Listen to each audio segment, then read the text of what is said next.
مالک بن Huwayrith رسول اللہ صلی اللہ علیہ وسلم کے آخری صحابہ میں سے، آپ کو پتہ ہے امام بخاری نے ان کی احادیث کو بھی نقل کیا ہے، اور انہوں نے رسول اللہ صلی اللہ علیہ وسلم کی نماز کا بھی بڑا خوبصورت نقشہ کھینچا ہے۔ اور یہ وجہ کیا ہے، یہ آخری ایام میں رسول اللہ کے پاس 20 دن رہے یہ لوگ، 20 دن، اور کہتے ہیں رسول اللہ صلی اللہ علیہ وسلم اتنے مزاج آشنا تھے، اتنی لوگوں کی طبیعتوں سے واقف تھے کہ 20 دن گزر گئے ٹریننگ کرتے ہوئے، نماز کو سیکھتے ہوئے، آداب اسلام کے۔ نو مسلم تھے، کنبا قبیلہ آیا ہے، رسول اللہ ان کی ٹریننگ کر رہے ہیں، تو 20 دنوں کے بعد رسول اللہ نے یہ محسوس کر لیا اب ہم اپنے گھروں کو جانا چاہتے ہیں۔ تو ہم نے رسول اللہ سے اجازت نہ لی، تو رسول اللہ صلی اللہ علیہ وسلم نے خود کہہ دیا اب تم اپنے گھروں کی طرف پلٹ جاؤ۔ یعنی مزاج آشنا بھی تھے، لیڈر بھی تھے، رہنما بھی تھے، لیکن ساتھ ہمیں حکم دیا صلو کما رأیتمونی اصلی۔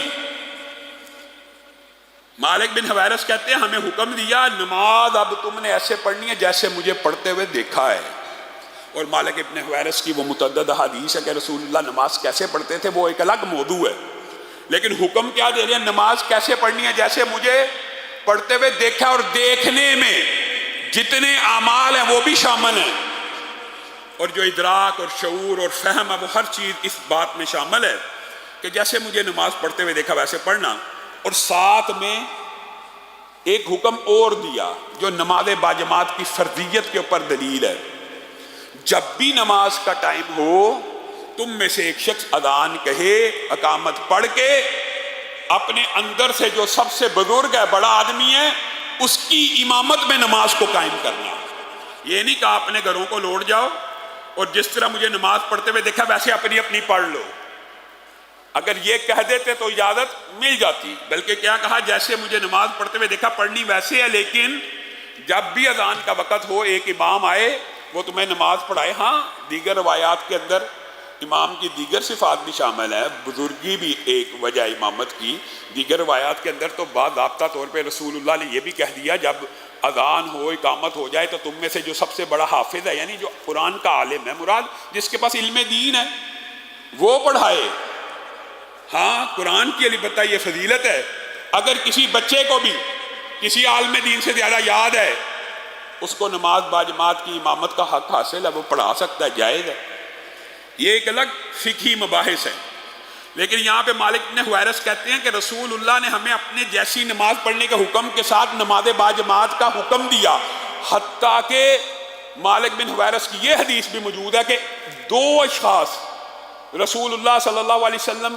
سے یا اجازت طلب کی۔ یہ پورا پیچھے والی ڈیٹیل اور سیاق و سباق معلوم نہیں ہے، لیکن معلوم یہ ہے کہ مالک بن حویرث کی بات سے یہ پتہ چلتا ہے کہ 2 اشخاص بھی رسول اللہ کے پاس جب بھی آئے